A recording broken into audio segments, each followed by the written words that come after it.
Hello everyone, welcome to Cambridge Primary Science Stage 5, our chapter number 5 and shadows. Today we are going to discuss about our first topic, light travels in the straight lines.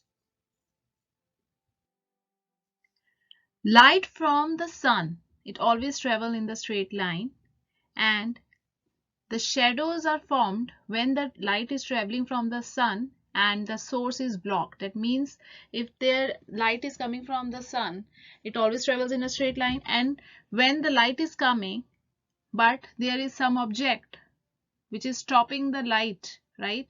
Because from a source is sun. If the light traveling from a source is blocked, then the shadows are formed. Okay, light travels in a straight lines from the film projector also. When you project film on the wall or somewhere, the light always travel in the straight lines. The 2 centuries ago, there were two conflicting theories about the nature of light. Some scientists, like Sir Isaac Newton, thought that light was made up of tiny particles, and others, like Thomas Young, thought that light consisted of waves like sound. There is one activity that, can you see the light? You need cardboard tube. You can take any cardboard tube, like from the aluminium foil or from some plastic wrap. You can take that the tube when it get finished, the aluminium foil and then the tube of the cardboard. You must have seen that. You can take that tube for the experiment, and the longer the better. A torch with cells, and if you shine the torch down the cardboard tube, you have taken the tube, right? And your two friends are doing this experiment, one on other side.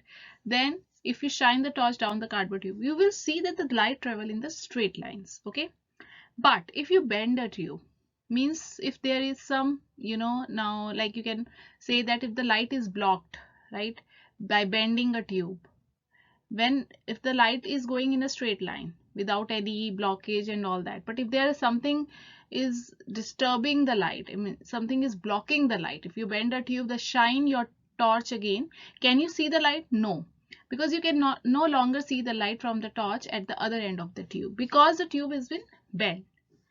Okay, so what evidence did you collect about the way the light travels? From this experiment and the evidence collected, that you could see the light at the end of tube when the tube was straight, but not when it was bent. Okay, only light travels in a straight line, but when the tube was straight, you were able to see the light from the other end. Okay, but when it was bent, you're not able to see the light. What conclusion did you make when you had finished your investigation? That light travels in a straight line. Do you think you collected the enough evidence to come to this conclusion? Yeah, as per this experiment, we can say that.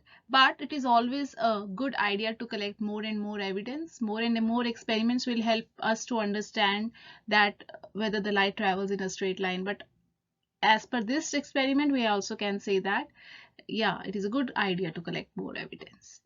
Like shine a torch down the corridor. You can do that also. Can you see the light round the corner at end of the corridor? You can check it out. Shadows. When the light is stopped or blocked by some types of solid object, right? It cannot shine through the object. It cannot pass through the object. Light cannot pass through the object. It cannot shine through the object. If something is there, if light is stopped by or blocked by some solid object, right? Then the shadows are formed. Okay, a shadow forms on the other side of the solid object. On a sunny day, like if there is a sun outside, you can see that the light from the sun is blocked by the trees, and you can see the shadows are formed. You can check it out. You can go outside and check on a sunny day that the trees are blocking the light of the sun, and you can shadows are formed there.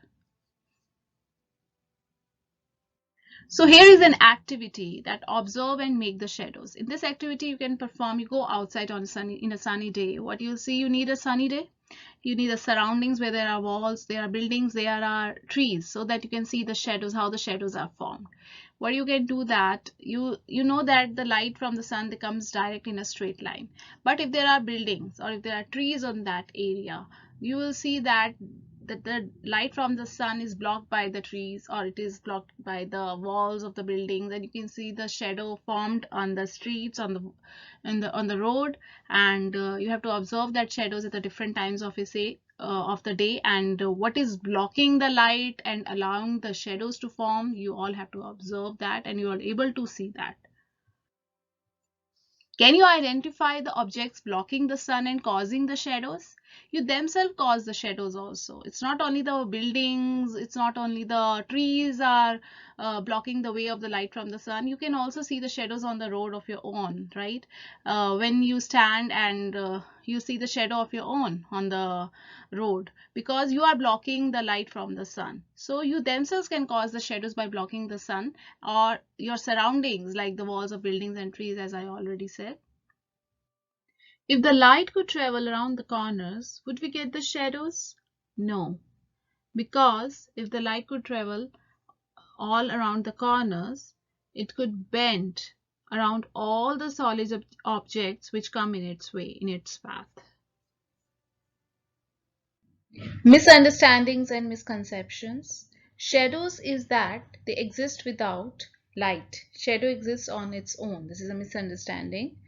Light pushes a shadow away from the object to the wall or the ground, but the student might think that it's the dark reflection of the object. Thanks everyone. Do like and subscribe my channel. Bye bye.